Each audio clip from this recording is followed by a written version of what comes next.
In a previous episode of Super Yacht News, we talked about AIS with Motor Yacht Nord. We explained why we were tracking the vessel and how the vessel turns off the tracking and stuff like that. And like I said, Amadeus just done the same thing out at anchor.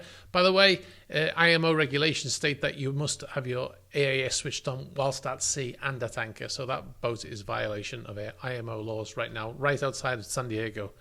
We were talking about that in the previous episode. We got somebody made a comment about AIS, and ironically, the comment was AIS LRIT confusion, and he said that he was pointing out that according to Wikipedia article on long-range identification and tracking, some confuse the functions of LRIT with AIS, and that's ironically exactly what that person was doing, because the two things are kind of similar when you look at it, and there's a lot of confusion even with people on board, even with very knowledgeable engineers that I've spoken to in the past that don't know the difference between. Well, they know that they're different, but they don't know how both of them work.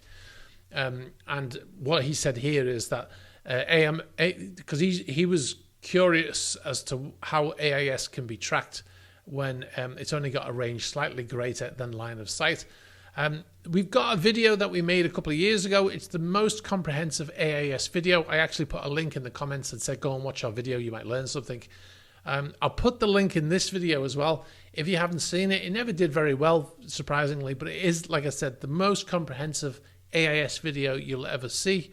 It tells you exactly how it works from scratch in layman's terms, so you'll have a really good understanding of how AIS works.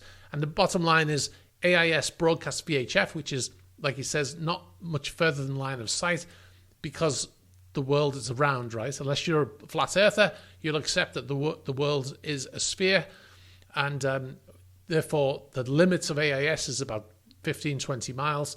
But it's limitless when it goes up in the air. So VHF broadcasts, they go up into space, and the satellites pick up that broadcast, and then they send that data down to the planet, and they sort it out, and then it gets sent to websites like Marine Traffic. That's how that works. LRIT, completely different, is a satellite tracking system, but it's for flag states only.